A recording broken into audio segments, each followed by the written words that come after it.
ભાજપ દ્વારા આજે સંકલ્પ પત્ર જાહેર કરવામાં આવનાર છે। દિગ્ગજો હાજર છે, નેતાઓની ઉપસ્થિતિ જોવા મળી રહી છે। મુખ્યમંત્રી ભૂપેન્દ્ર પટેલની સાથે પ્રદેશ અધ્યક્ષ સી આર પાટીલ, રાષ્ટ્રીય અધ્યક્ષ જેપી નડ્ડા સાથે જ કેન્દ્રીય મંત્રીઓ પણ હાજર રહેવાના છે। કમલમ ખાતેથી સંકલ્પ પત્ર જાહેર કરવામાં આવનાર છે। કમલમ ખાતે નેતાઓ પહોંચી રહ્યા છે। મુખ્યમંત્રી ભૂપેન્દ્ર પટેલ ઉપસ્થિત છે। દ્રશ્યો અત્યારે સામે આવી રહ્યા છે કમલમથી અને થોડીક જ મિનિટોની અંદર સંકલ્પ પત્ર આજે જાહેર કરવામાં આવશે। ગણતરીની મિનિટોની અંદર ચૂંટણીને આડે ગણતરીના દિવસો બાકી છે, તે પહેલા ભાજપ દ્વારા આ ચૂંટણી ઢંઢેરો આજે જાહેર કરવામાં આવી રહ્યો છે। જેપી નડ્ડાની ઉપસ્થિતિ જોવા મળી રહી છે। પ્રદેશ અધ્યક્ષ સી આર પાટીલ પણ હાજર છે। કમલમ ખાતેથી આ દ્રશ્યો સામે આવી રહ્યા છે અને થોડીક જ મિનિટોમાં ભાજપ પોતાનો સંકલ્પ પત્ર જાહેર કરશે। ચૂંટણીને આડે હવે ગણતરીના દિવસો બાકી છે અને છેલ્લી ઘડીએ જ્યાં રાજકીય પક્ષો દ્વારા પ્રચાર પ્રસાર કરી જનતાને રીઝવવાના પ્રયાસ થઈ રહ્યા છે, તે પહેલા ભાજપ આજે ચૂંટણી ઢંઢેરો જાહેર કરી રહ્યું છે। કમલમથી આ દ્રશ્યો સામે આવી રહ્યા છે, જ્યાં પ્રદેશ કક્ષાના નેતાઓ સહિત રાષ્ટ્રીય નેતાઓની પણ ઉપસ્થિતિ છે। રાષ્ટ્રીય અધ્યક્ષ જેપી નડ્ડા કમલમ ખાતે હાજર છે। કેન્દ્રીય મંત્રીઓમાં પુરુષોત્તમ રૂપાલા અને મનસુખ માંડવિયા હાજર રહેવાના છે। જોકે અત્યારે આ કમલમથી દ્રશ્યો સામે આવી રહ્યા છે। ભાજપ આજે ચૂંટણી ઢંઢેરો જાહેર કરવા જઈ રહ્યું છે। અહીં ઉપસ્થિત સર્વે આગેવાનો, પત્રકાર મિત્રો, ઇલેક્ટ્રોનિક અને પ્રિન્ટ મીડિયાના સૌ ભાઈ અને બહેનો, આજે બંધારણ દિવસ છે। બંધારણ લોકતંત્રનો આત્મા છે, સાથે સાથે ભારતની એકતા અને વિકાસનો મૂળ આધાર છે। બંધારણ દિવસ પર ભારતીય બંધારણના શિલ્પી ડોક્ટર બાબા સાહેબ આંબેડકરને હું નમન કરું છું। ભારતના આદરણીય પ્રધાનમંત્રી શ્રી નરેન્દ્રભાઈ મોદી સાહેબે બંધારણે બતાવેલ માર્ગે ચાલી દેશના દરેક વર્ગના કલ્યાણ માટે કટિબદ્ધતા બતાવી છે અને પરિણામ પણ મેળવ્યા છે। આજના બંધારણના દિવસે ગુજરાતના સંકલ્પ પત્ર રજૂ કરતા હું આનંદની લાગણી પણ અનુભવું છું। આજે ભારતીય જનતા પાર્ટી એક એવી પાર્ટી છે કે જે લોકોની અપેક્ષાઓને પૂર્ણ કરવા માટે કટિબદ્ધ છે। એમના આજ દિન સુધીના સંકલ્પ પત્રો, એ સંકલ્પ પત્રમાં આપેલા વચનો એ લગભગ બધા જ પૂર્ણ કર્યા છે। મેં 2007 થી બધા જ સંકલ્પ પત્રનો અભ્યાસ કર્યો તો બધા જ વચનો પૂર્ણ કર્યા છે અને કેટલાક પાઇપલાઇનમાં છે અને એ રીતે વચનો આપવા, સંકલ્પબદ્ધ થવો અને સંકલ્પો પૂર્ણ કરવા એ ભારતીય જનતા પાર્ટીના કાર્યકર્તાઓની, એના આગેવાનોની એક ખાસિયત પણ રહી છે। આજે જ્યારે આ સંકલ્પ પત્ર બનાવતા પહેલા 5 નવેમ્બર થી 15 નવેમ્બર ખાસ અભિયાન એક અમલી કર્યો હતો। એમાં 12,000 સૂચન પેટી રાજ્યભરમાં મૂકી હતી। નિષ્ફળ થકી સૂચનો મેળવ્યા, એના માટે ખાસ નંબર આપવામાં આવ્યો હતો। agressorgujarat.com વેબસાઇટનું માધ્યમ પણ આપ્યું હતું। વોટ્સએપ નંબર પણ જનતા સમક્ષ મૂક્યો હતો। કેન્દ્ર સરકારના મંત્રીઓ જુદા જુદા જિલ્લામાં સૂચનો મેળવવા માટે ખાસ કાર્યક્રમમાં ઉપસ્થિત રહ્યા હતા। યુવા મોરચા દ્વારા કોલેજ, વિશ્વવિદ્યાલય આ માટેના અલગ અલગ કાર્યક્રમો દ્વારા યુવાનોનો પણ નવા સૂચનો અને એમનો ઇન્વોલ્વમેન્ટ આમાં લાવવામાં આવ્યો હતો। રાજ્યભરમાં ભારતીય જનતા પાર્ટીના કાર્યાલયો, જાહેર સ્થળો પર ખાસ સૂચન પેટી મૂકવામાં આવી હતી। ભાજપના જુદા જુદા સેલે પોતાના સંગઠનોમાં મીટિંગો ગોઠવીને સંકલ્પ પત્ર 2022 માટે સૂચનો મેળવ્યા હતા। અગ્રેસર ગુજરાત સંકલ્પ પત્ર 2022 એ ગુજરાતના તમામ વર્ગોના અમૂલ્ય સૂચનોનો દસ્તાવેજ છે।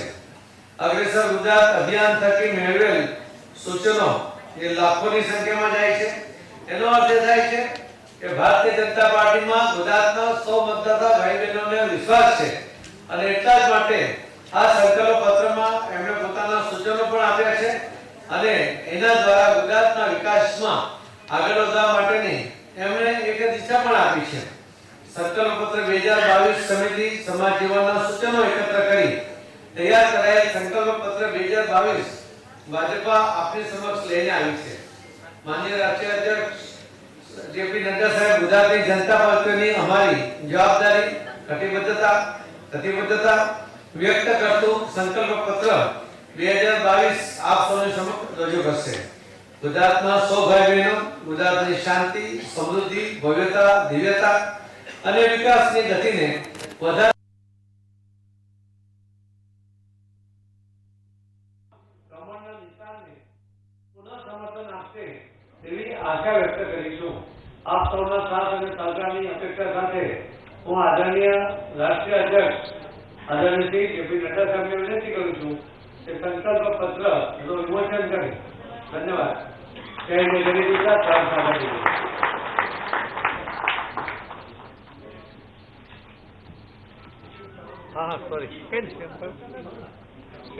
આદરણીય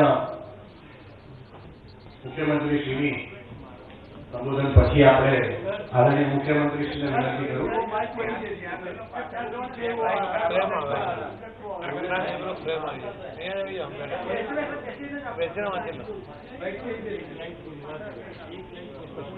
नहीं होगा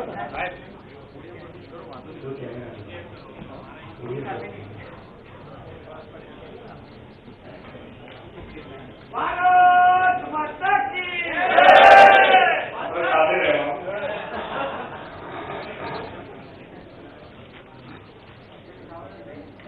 भारतीय जनता पार्टी गुजरात संकल्प पत्र 2022 लॉन्चिंग प्रसंगे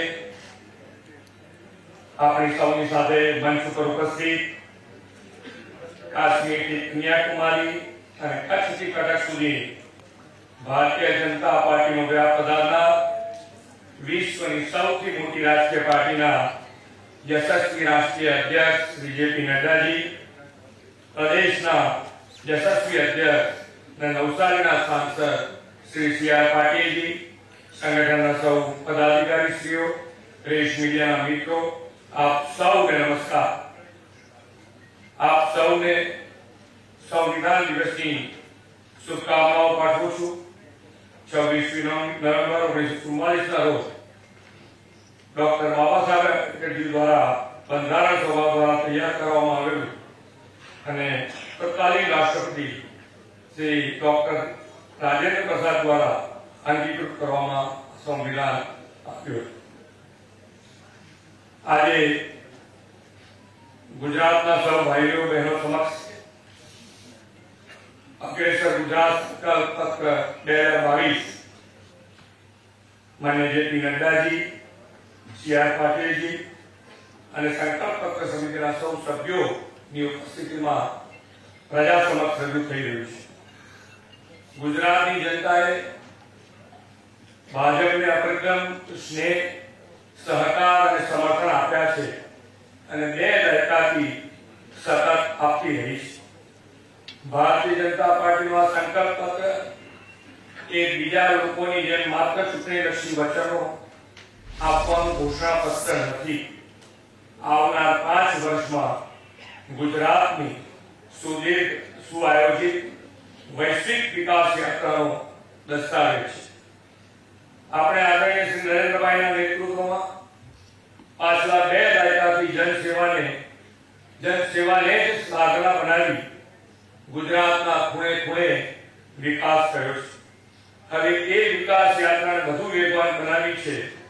શ્રી નરેન્દ્રભાઈએ જે સેચ્યુરેશનનો 100% લાભાર્થી સુધી પહોંચવાનો જે વિચાર આપ્યો છે તેને આવનાર દિવસોમાં ચરિતાર્થ કરવાનો રોડમેપ આ મેનિફેસ્ટોમાં છે. આઝાદીના 75 વર્ષ નિમિત્તે અમૃત મહોત્સવની ઉજવણી કરી અને આપણે અમૃત કાળમાં પ્રવેશ્યા છે. આવનાર 25 વર્ષ પછી દેશ જ્યારે આઝાદીના શતાબ્દી મનાવતો હશે ત્યારે ગુજરાત વિકાસમાં ક્યાં હશે એનો વિચાર કરીને વિકાસમાં દેશના રોલ મોડેલ બનેલું ગુજરાત આ અમૃત કાળમાં દુનિયા ઉપર રોલ મોડેલ બને તેવા નક્કર અને પરિણામલક્ષી આયોજન સાથે ભાજપા જનતા સમક્ષ આ મેનિફેસ્ટો લાવી છે. જે કહેવું તે કરવું અને જે કરી શકે તેટલું જ કહેવું એ ભારતીય જનતા પાર્ટીની ભરોસાની સરકારની કાર્યપદ્ધતિ છે. એટલા માટે આ મેનિફેસ્ટોમાં જે કહ્યું છે તે જનતાના સહયોગથી અમે પાર પાડીશું તેવી जनता ने પણ ખાતરી આપી છે।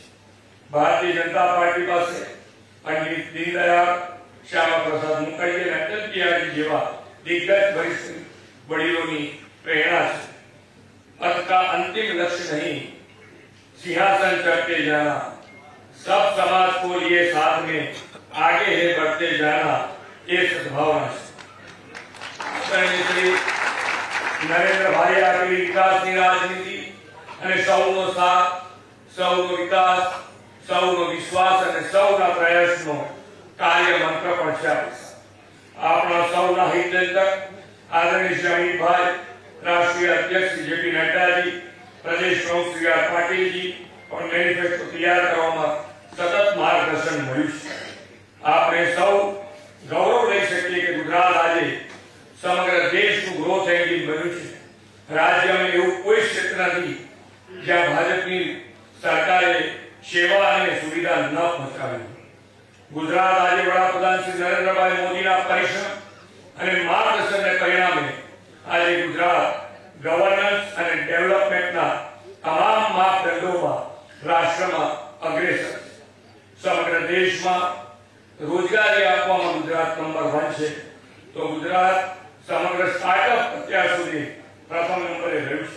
સમગ્ર દેશમાં ઇન્ડસ્ટ્રીયલ પ્રોડક્શનમાં ગુજરાત નંબર 1, તો સમગ્ર દેશની કુલ નિકાસમાં ગુજરાત નંબર 1।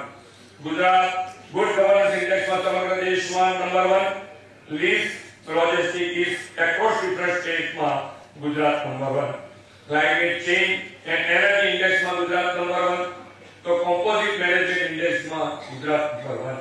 સમગ્ર દેશમાં વ્યક્તિ દીઠ વીજ વપરાશમાં ગુજરાત નંબર 1, ફૂડ સેફ્ટી ઇન્ડેક્સમાં પણ ગુજરાત નંબર 1। અગ્રેસર ગુજરાત સંકલ્પ પત્ર એ ગુજરાતને વધુ ઊંચાઈઓ પર લઈ જવાની ભાજપાની કટિબદ્ધતા વ્યક્ત કરે છે। આદરણીય વડાપ્રધાન શ્રી નરેન્દ્ર મોદીજીના નેતૃત્વ હેઠળની ભાજપ સરકાર ગુજરાતીઓને પ્રત્યેક આશા અને આકાંક્ષાઓ પૂરી કરી છે। ગુજરાતમાં શાંતિ સલામતીની વાત હોય, નળથી જળ પહોંચાડવાની વાત હોય, 24 કલાક વીજળી આપવાની વાત હોય, સ્વાસ્થ્ય સેવાઓ હોય, સ્ટાર્ટઅપની વાત હોય, મહિલા સશક્તિકરણની વાત હોય, જળ વ્યવસ્થાપન હોય, દલિત શોષિત વંચિતોનો ઉદ્ધાર હોય, આદિવાસી કલ્યાણની વાત હોય, ખેડૂતોના કલ્યાણની વાત હોય કે શિક્ષણ સુવિધા, દરેક ક્ષેત્રે વિકાસ કરીને ગુજરાતે પોતાની આગવી ઓળખ ઊભી કરી છે। આજે ગુજરાતમાં બનેલી જનકલ્યાણની નીતિ સમગ્ર દેશમાં લાગુ થાય છે અને અનેક રાજ્યો તેનો અભ્યાસ કરવા આવે છે। ત્યારે હવે આ સંકલ્પ પત્ર અભ્યાસનો એક વિષય બને એ વાત નિશ્ચિત છે। ડબલ એન્જિન સરકારના બેવડા લાભ અને ડબલ સ્પીડથી ગુજરાતનો દસે દિશાએ વિકાસ આ ભાજપ જ કરશે। ગુજરાતની જનતા જનાર્દન અમને ફરી એકવાર જનસેવાનું દાયિત્વ નિભાવવાનો અવસર આપશે એવા પાકા વિશ્વાસ સાથે વિરમું છું। ભારત માતા की जय, वंदे मातरम, जय जय जय।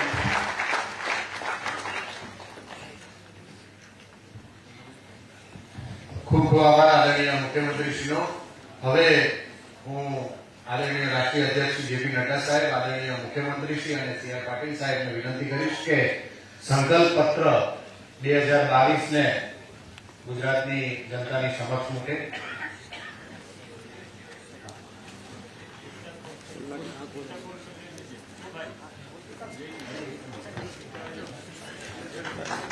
મિત્રો તાલીમના ગડગડાટ સાથે આપણે એને વધાવી લઈશું। આત્મનિર્ભરતા અને સશક્તિકરણનો સંકલ્પ પત્ર છે, આ શાંતિ, સમૃદ્ધિ અને સલામતીનો સંકલ્પ પત્ર છે।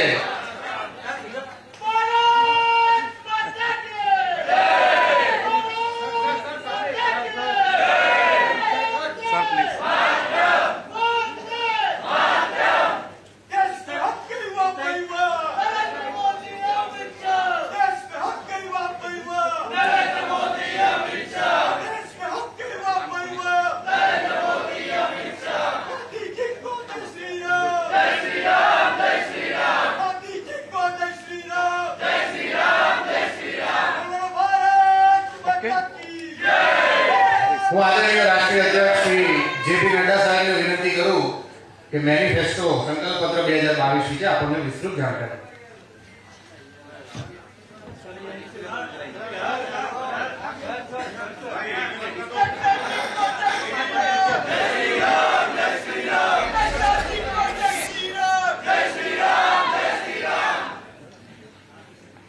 आज के इस संकल्प पत्र के विमोचन के अवसर पर मंच पर उपस्थित हमारे गुजरात के यशस्वी मुख्यमंत्री सम्माननीय भूपेंद्र पटेल जी, हमारे बहुत ही जुझारू और कर्मशील और संवेदनशील अध्यक्ष श्री CR पाटिल जी, जो संसद में मेरे साथी भी हैं, और यहाँ उपस्थित हमारे सभी वरिष्ठ मीडिया के पत्रकार बंधु, प्रिंट मीडिया, इलेक्ट्रॉनिक मीडिया के मेरे साथी, आज मुझे ये सौभाग्य मिला है कि इस संकल्प पत्र के विमोचन पर आप सब लोगों के दर्शन करने का भी सौभाग्य मिला है। और आज 26 नवंबर है, जो हम संविधान दिवस के रूप में मनाते हैं। 1949 में यह कॉन्स्टिट्यूएंट असेंबली ने इस संविधान को एडॉप्ट किया था। ऐसे संविधान के प्रति हम समर्पित लोग आज के दिन संविधान दिवस मनाकर उससे प्रेरणा लेकर के देश की सेवा में हम जुटते हैं। तो ऐसे संविधान दिवस पर पत्रकार बंधुओं को भी मेरी शुभकामनाएं और बधाई। हमारे यशस्वी प्रधानमंत्री जी ने इस बारे में बड़े स्पष्ट शब्दों में कहा है कि संविधान ही हमारा सबसे बड़ा धर्म है और उस पर चलना और उसको संभाल के रखना यह हमारी जिम्मेवारी है। तो ऐसे संविधान दिवस पर मैं आप सबको बधाई और शुभकामनाएं देता हूं। जहां तक संकल्प पत्र का सवाल है, हम सब लोग जानते हैं कि भारतीय जनता पार्टी आदरणीय प्रधानमंत्री मोदी जी के नेतृत्व में, जिन्होंने एक सार्वजनिक जीवन में अपनी राजनीति का प्रारंभ गुजरात की धरती से किया, उस गुजरात के बारे में हमारा संकल्प सदा रहा है, भव्य गुजरात, वैभवशाली गुजरात और अग्रसर गुजरात। और इसी मंत्र को लेकर हम सब लोग चले हैं और यह एक तरीके के पड़ाव से नई यात्रा प्रारंभ करने का अवसर है। और जब मैं गुजरात की बात करता हूं तो मैं हमेशा कहता हूं कि ये संतों की भूमि है, ये शूरवीरों की भूमि है, ये सामाजिक परिवर्तन लाने वालों की भूमि है, ये सांस्कृतिक चेतना लाने वालों की भूमि है और राजनीतिक दृष्टि से राजनीतिक दिशा देने वाली भूमि है। और जब मैं ये कहता हूं कि राजनीतिक दृष्टि से दिशा देने वाली भूमि है, तो ये अतिशयोक्ति नहीं है, मैं शब्दों में सिर्फ बयान नहीं करता। इतिहास इस बात का गवाह है कि महात्मा गांधी ने देश की आजादी में अपना योगदान किया, उसका संबंध इसी पवित्र गुजरात की धरती से था। सरदार पटेल जी ने, वल्लभ भाई पटेल जी ने सैकड़ों राजे रजवाड़ों को जोड़ करके ये भारत एक महान देश बनाया, उनका संबंध भी गुजरात की धरती से रहा है। और जो अमृत काल में नया भारत का संकल्प लेकर विकासवाद की राजनीति, परिवारवाद को धक्का दिखाते हुए राष्ट्रवाद और विकासवाद को आगे बढ़ाने की दिशा गुजरात में भी और देश में दी है, तो वो हमारे सम्माननीय प्रधानमंत्री नरेंद्र मोदी जी ने दी है। उनका भी संबंध गुजरात से। इसलिए गुजरात विकास की गंगोत्री है, राजनीति के परिवर्तन की गंगोत्री है। और उस गंगोत्री में जब हम विकास की बात करते हैं तो हम नए संकल्प के साथ अपने आप को फिर से पुनर्स्थापित करते हुए आगे बढ़ने का प्रयास करते हैं। इसीलिए भव्य गुजरात, भविष्यशाली गुजरात, अग्रसर गुजरात ये शब्द नहीं है, इसके साथ हम जीते हैं और इसके साथ हम जीत करके ही आगे बढ़ते हैं। मैं यहां पर एक बात और भी कहना चाहता हूं। अभी हमारे भूपेंद्र भाई ने और CR पाटिल ने आपके सामने भूमिका रखी कि कैसे ये संकल्प पत्र बना है, और भूपेंद्र भाई ने आपके सामने गुजरात कैसे नंबर 1 है इसकी बात उन्होंने आपके सामने की, तो मैं गुजराती में समझ पाया। लेकिन मैं इसके साथ साथ और भी एक बात कहना चाहता हूं कि यह जो संकल्प पत्र हमारा है, यह महज एक डॉक्यूमेंट नहीं है। और देश और दुनिया भी और गुजरात के पत्रकार भी इसको सिर्फ एक डॉक्यूमेंट नहीं देखते, वो जानते हैं कि जो कहा है वो किया है और जो कहेंगे वो करेंगे। ये ताकत है तो भारतीय है। इसलिए जब हम आपको आगे की चर्चा करते हैं तो हम आपको बताना चाहते हैं कि 48 लाख हमारे किसान भाइयों को ब्याज मुक्त कर देने का अगर संकल्प पूरा किया है तो वो गुजरात की धरती में भूपेंद्र पटेल जी की सरकार ने। अगर पानी सिंचाई अगर 13 लाख परिवार किसानों की भूमि को सिंचित किया है इरिगेशन के सिंचाई के नेटवर्क को बढ़ा करके, तो वो भूपेंद्र पटेल जी की गुजरात की सरकार है। लगभग 21 लाख हेक्टेयर एरिया पिछले 5 सालों में इरिगेशन से कवर किया।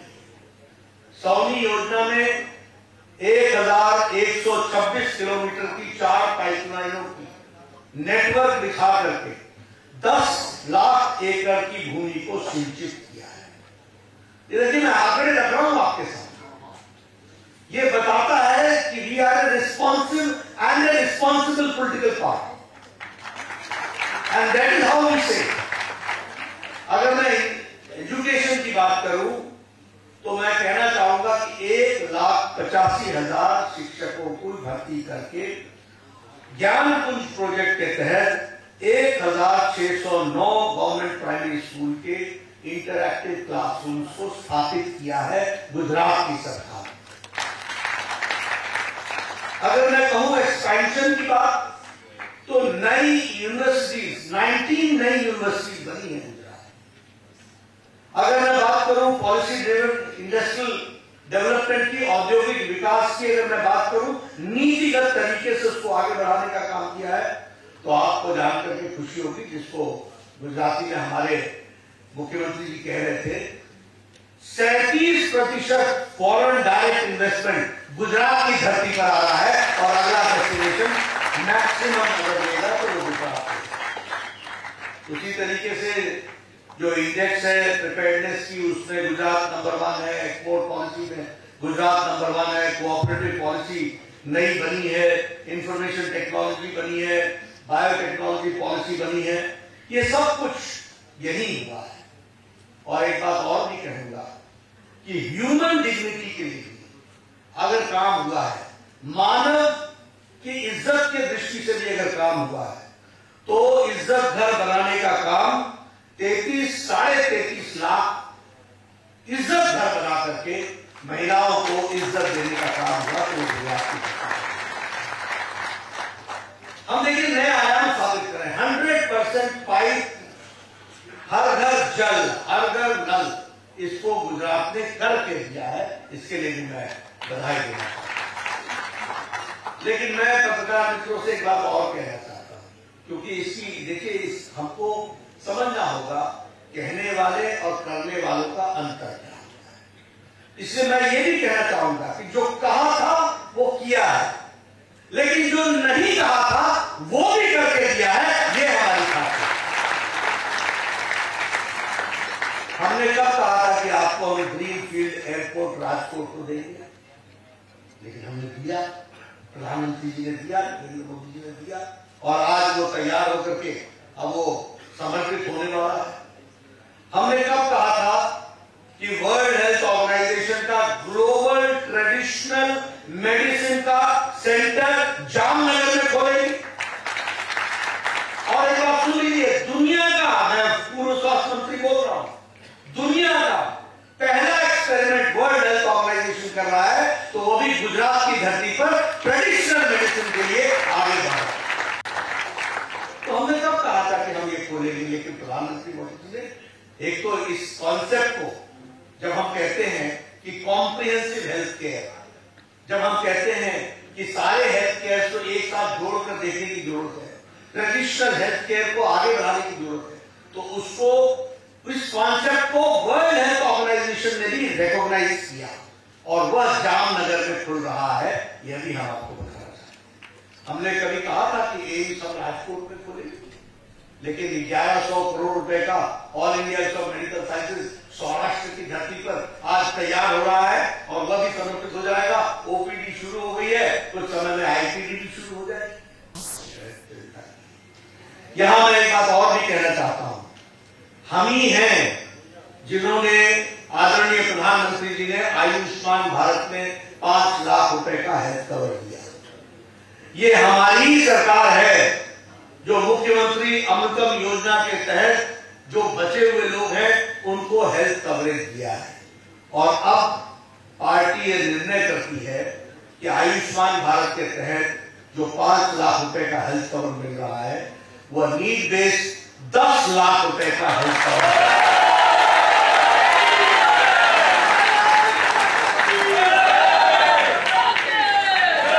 मुख्यमंत्री के हमारे फ्री डायग्नोस्टिक स्कीम के तहत 110 करोड़ रुपए का कॉर्पस बनाया जाएगा और यह कॉर्पस मुफ्त में गरीब इकोनॉमिकली वीकर सेक्शन के हर किस्म के डायग्नोस्टिक्स को मुफ्त करेगा, इसकी व्यवस्था। इसी तरीके से हम 10,000 करोड़ रुपए महाराजा श्री भगवत सिंह स्वास्थ्य कोष के तहत रखेंगे और इसके तहत हम 3 सिविल मेडिसिटीज का निर्माण करेंगे।